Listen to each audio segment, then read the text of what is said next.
What's good with it? All right, I get back into it, man. We watching. I looked up the top five martial arts, but I found this one video. It's talking about the most deadly. Let's say let's say Sholin's 12 deadliest animal styles.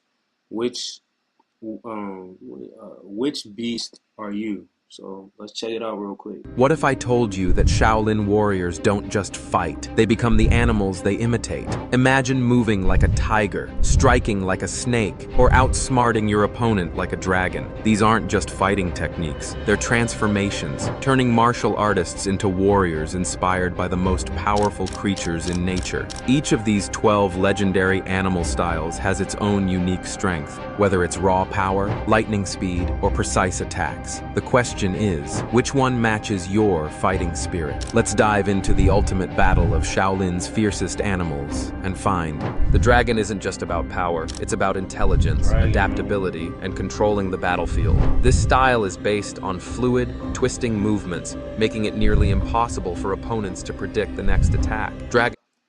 We always, you know, we always want to believe that the dragons are real. So my curiosity, are they actually real? That would be real to know, that back in the day, I mean, of course, you got the Komodo dragon, you got alligators, crocodiles, lizards, all that stuff. But hey, what if dragons came back to life? That'd be crazy if they were really real and that they actually came back to life somehow, some way. Hey, with all this genetic testing and I think they said something about recreating a dire wolf.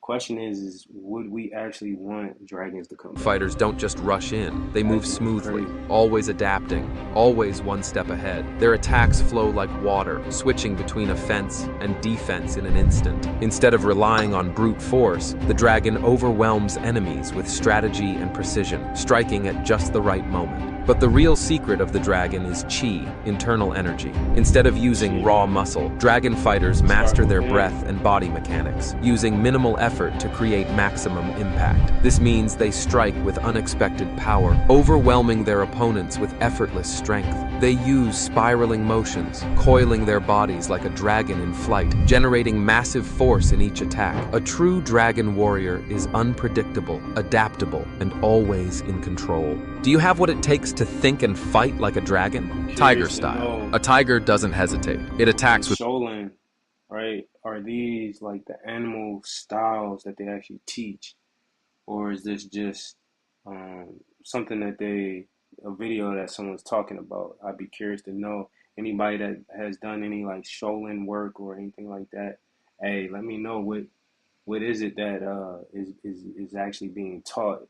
Is this like a top secret like type of situation, or you actually can, talk about it and just the style of the self-defense and martial arts of everything? full force. If you're looking for a fighting style that's all about raw power, explosive attacks, and unstoppable aggression, then Tiger Style is for you. Every strike is meant to break bones, crush defenses, and overpower the enemy. Tiger warriors train their hands into iron claws, using their fingers to tear through an opponent's guard like a tiger's fangs, ripping through flesh. But Tiger Style is more than just strength. It's about fearlessness. Tiger fighters never back down, always moving forward with powerful lunges and aggressive attacks. Their low, stable stances allow them to generate massive force in every punch and claw strike. They fight with total commitment, pouncing on their enemy and never letting up. If you want to be an unstoppable force, never backing down, never hesitating, then the tiger is your warrior spirit.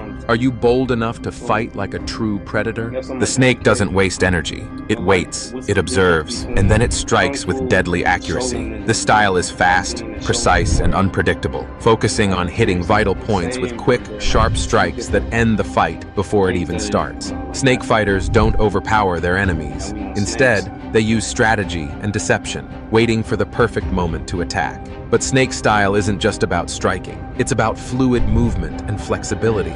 A snake fighter can dodge, weave, and slip out of holds effortlessly, making them incredibly hard to hit. They don't use force where it isn't needed. Instead, they redirect an opponent's power against them, striking with minimal effort but maximum impact. They strike where it hurts the most, using precision and timing rather than brute force. If you have the patience to wait, plan, and strike with perfect precision, then you might just be a snake warrior. Leopard style.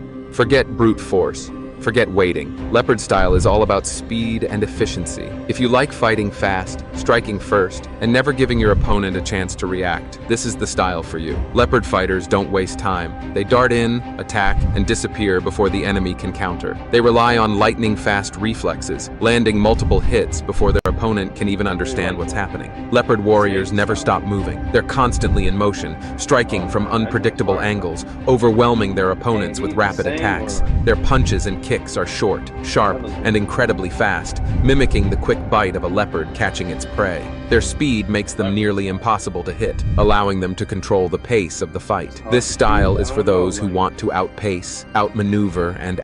So here's the thing, do you learn all 12 styles, or do you learn one at another, or you master one or another? Like, that's crazy.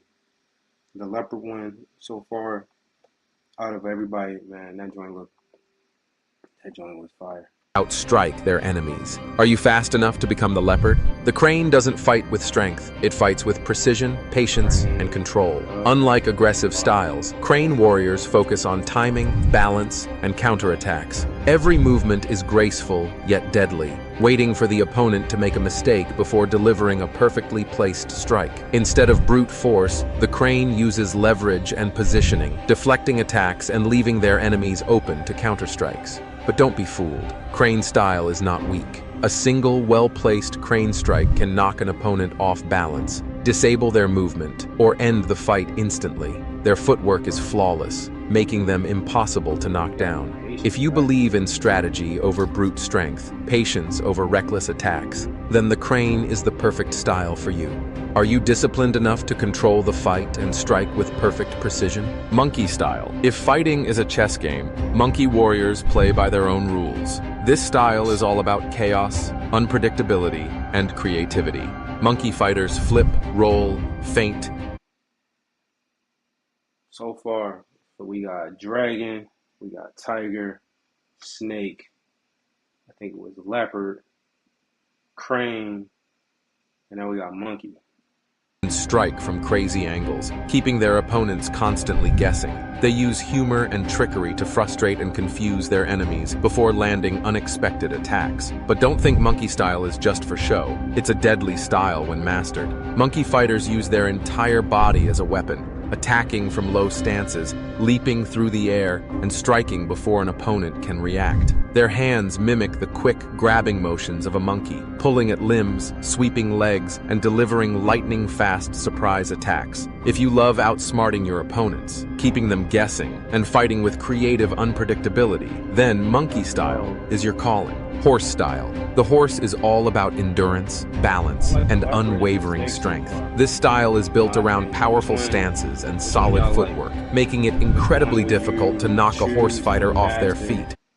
Which one would you choose to master? Which one, like, you see yourself, like, working on? If you into martial arts, you know, I think this is it's fire. Instead of quick strikes, horse warriors rely on steady, forceful attacks that break through defenses. Horse-style fighters develop immense lower body strength, allowing them to generate devastating kicks and knee strikes. Their foundation is so strong that they can absorb attacks while maintaining their position, making them incredibly difficult to push back. They use their power to charge through opponents, overwhelming them with relentless forward pressure. If you believe that a strong foundation is the key to victory, then horse style is your... Say they all look the same.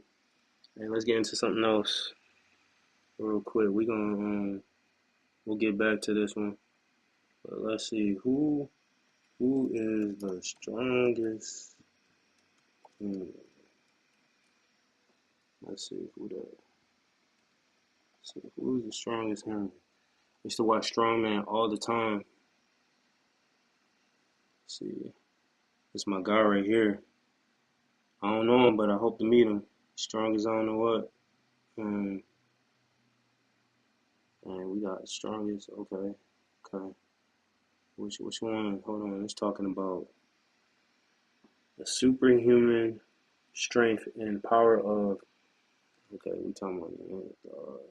We going. Okay. Ooh, pound for pound. So what we talking about? Top 100. So video.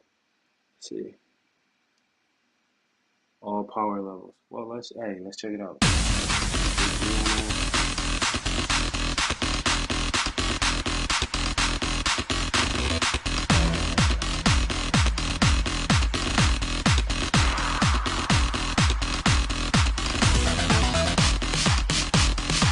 Okay, like a video game. Okay.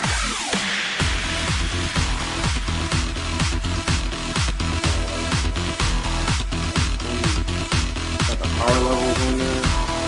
Charlie Edwards. Charlie Edwards. Okay. 5.4. 5.48. That's fucking athlete fit. 311. Okay. Man.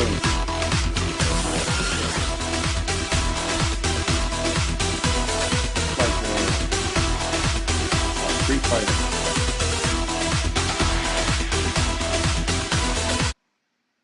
This is cool. It's like if you put 100 people, 100 strong people, like famous people in a video game, and they had to fight. Like, I guess that's like WWE, SmackDown, all that stuff. Like, that joint, that joint's pretty cool. Or it's kind of like all your celebrities. Like, if you put different celebrities from movies and stuff, and then put it in a video game. I feel like there's a video game out there like that outside of WWE, whatever. Hey, whichever one it is, let me know what y'all think um, about this video.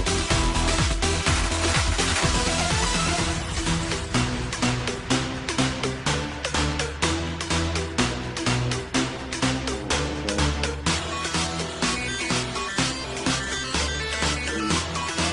Man, they got the levels on here. Now they doing it. I didn't realize that. I wasn't even paying attention. It's the verses, so it's really, man, okay. They match it up. Pound for pound type of situation. It seems like they all fighters, so that's cool.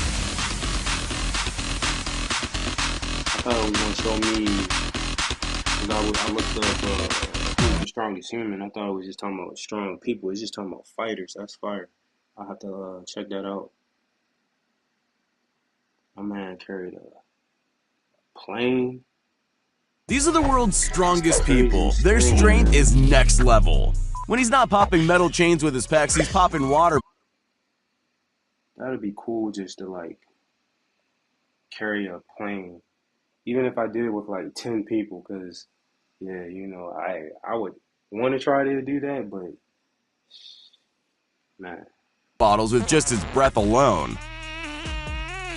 You always see people in the gym using equipment the wrong way, whether it's bad form, poor posture, or they just have no idea what they're doing. This guy's so strong, I bet no one ever says anything when they see him using gym equipment as additional weight. There's a very good reason they call Francis Ngannou one of the toughest UFC fighters out there. It looks like the other guy will pass out before Francis even feels a thing. Ever wondered why it takes so long for your plane to taxi to the gate after landing? It's not because the runway is busy, it's because Eddie Hall takes his time dragging planes using nothing but sheer strength. he's good. Here's one guy you don't want pointing the finger at you. His Strong man. That's fire. Eddie Hall. Yeah. What else we talking about? My man left in the car.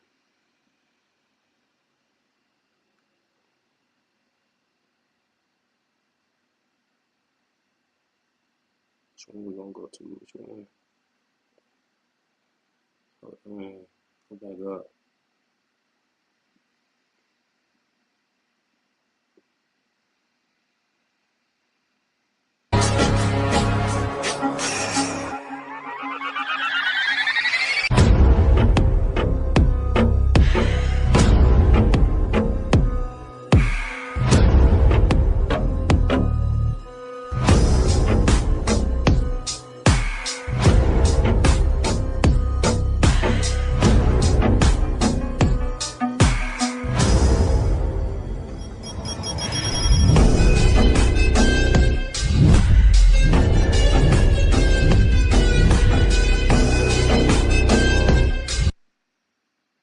So the most I ever squatted was 450 3 times full squat.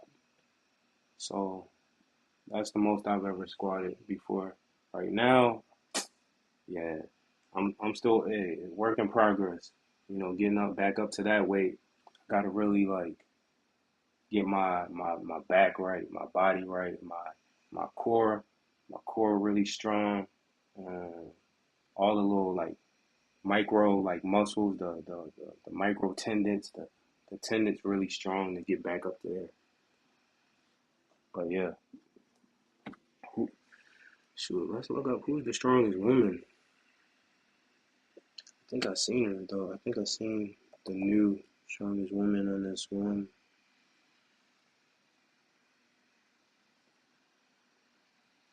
I mean, he's just looking up videos anyway. So strong is objective and subjective. I watched this one time right here. Yeah,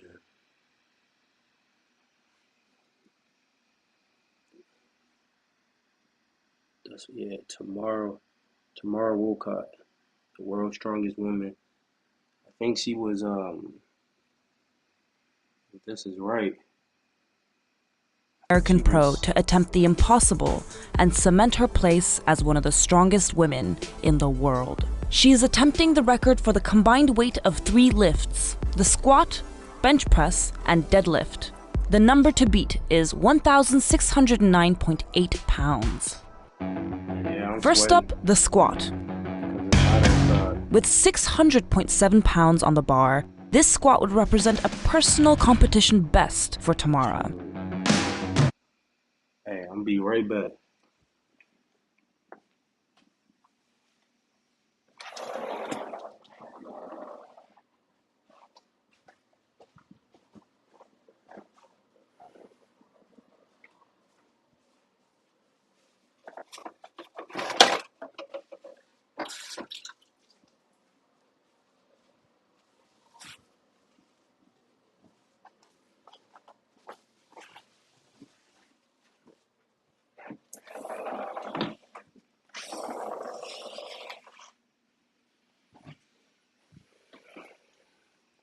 So I'm always fascinated with like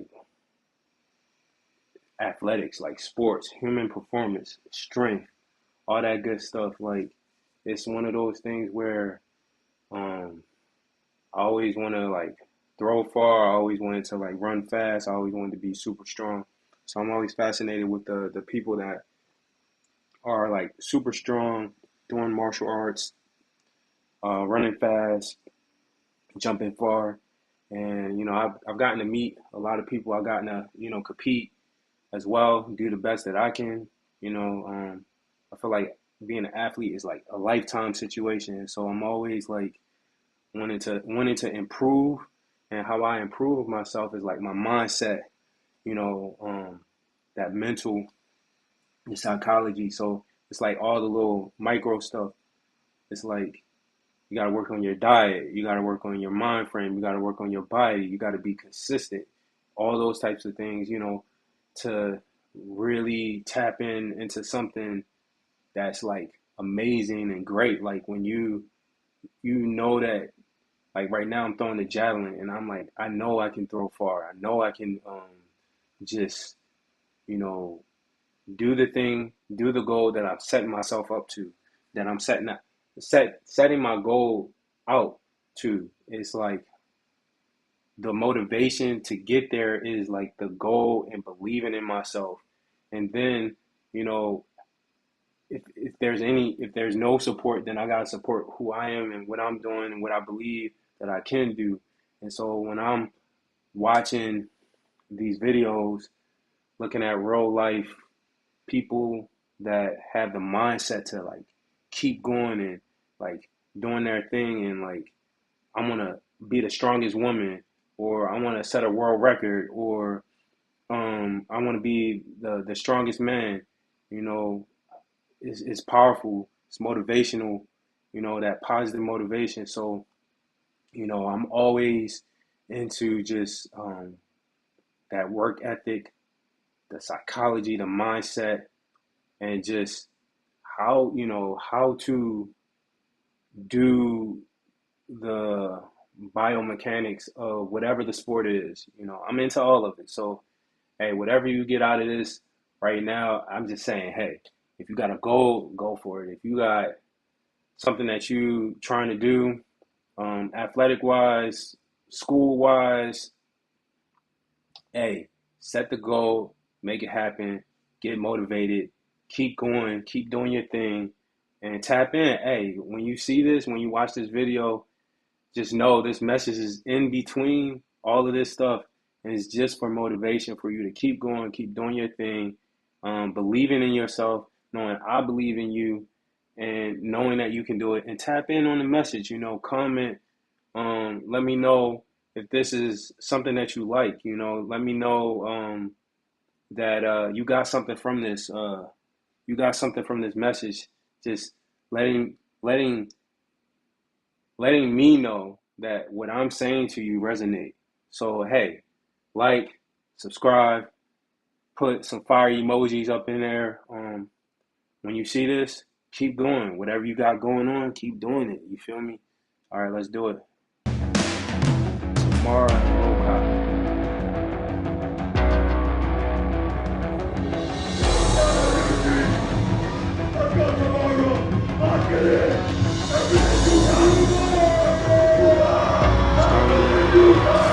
stronger than me on that. Shoot, I don't even like to admit it.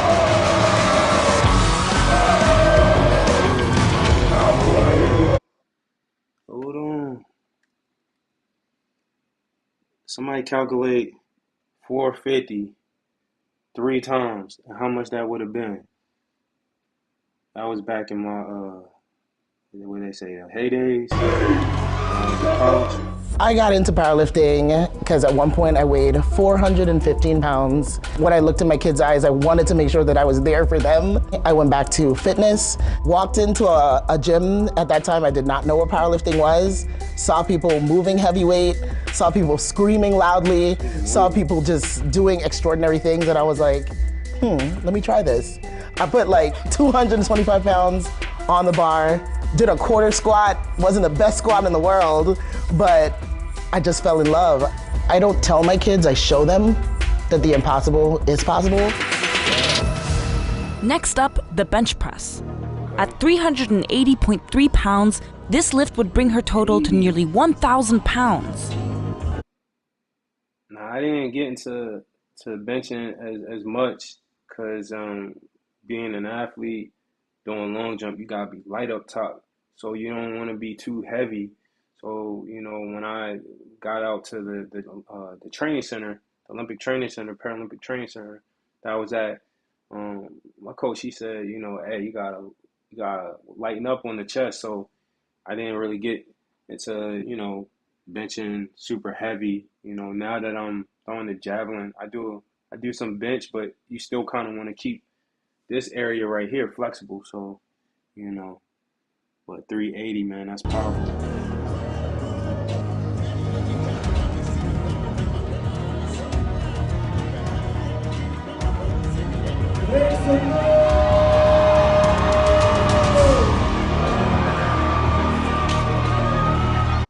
Hold on.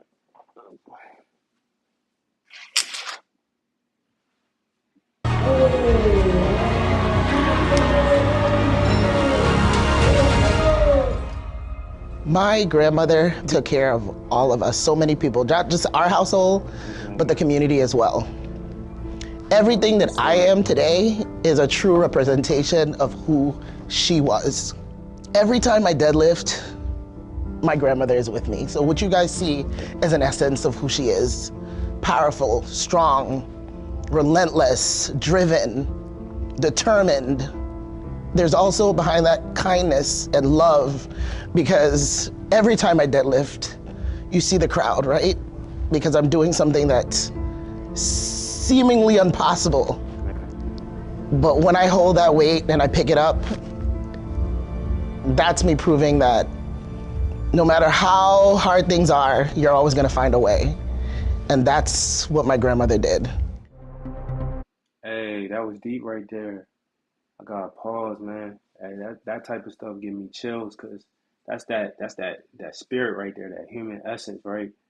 So I can contest to that. I feel like, you know, in my life I've had different things that's happened. You know, I know my grandmother, she passed away when I was like 11, and so one thing that I always prayed for is my other grandparents. They were going to be able to like see me compete at some of the biggest stages of my life being an athlete. And so, you know, my grandparents, they got to see me compete in 2012 at London. You know, I prayed for 2016. They came to both London and Rio. That was fire. Great experiences, just like a joy to my life that I never forget, right? A moment where, like, yeah, you want a gold medal, you want to be the best, but, you know, ultimately it's the people that raised you that is the gold medal that, like, you got, like, yeah. So just, shoot, me thinking about it, man, brings chills. It's like my great grandmother also, long live my grandma, my great grandmother. She got to see me in London and London 2012 and Rio. So when I think about that, that's just like a major blessing. She didn't actually come, but she knew that I was there. She saw the videos of me actually competing. So when you know, when she's talking about the passion that she has for her grandmother, hey, grandparents are like, they do something for you, man. And so even for this next LA 2028 games, you know, I just, you know, want to be able to share that moment, come back to my grandparents and just be able to, you know, just thank them again, you know, for being there for me when I was a kid. And then also, you know, as an adult, you know, they probably still looking at me as a kid. How old they like 50 years older than me. But, you know, it's just a proud moment, you feel me? So let's keep watching. And finally, Tamara looks to deadlift 639.4 pounds to set a new world record. 39 pounds on the bar for Tamara Walker. We want to see it, Tamara.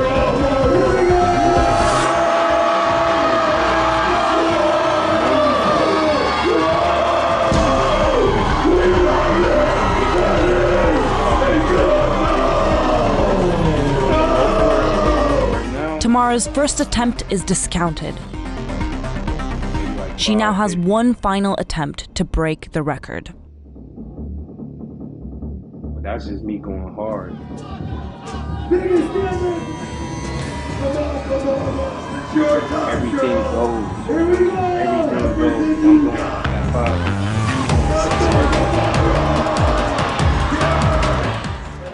With a total weight of 1,620.4 pounds, Tamara has achieved the record for the heaviest cumulative lift in competition. Guinness World Record, I am proud. I am honored and I am thankful that you would be recognizing me.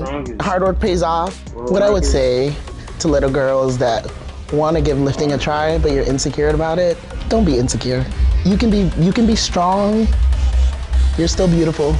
We can be whoever we want to be, because you got me in the powerlifting community, arms wide open. We are about cheering each other on. We are about building each other up, so that when you walk out into the world, you are so built up that no one can tear you down. So girls, get it done. Come on over. Hey, real talk, man. That's just a powerful story, to be honest. Um, so, hey, I got something new for y'all. I'm still working on my sayings, but hey, you already know it's move, progress, finish the race. Thanks for watching. Shout out to y'all. Um, I'm still working on this chat situation. I know it's in the corner. Um, if y'all, let's see, anybody in the chat? Anybody in the chat? Hey, well, when you watch this, I appreciate y'all. And then, yeah, like I said, move, progress, finish the race. It's motivation. Stay motivated. Keep going. Um, do your thing. And then, I'm thinking. I'm trying to think. It's LAL gang. So, basically, laugh out loud gang. Not laugh out loud. Laugh a lot gang. Laugh a lot gang. Laugh a lot squad.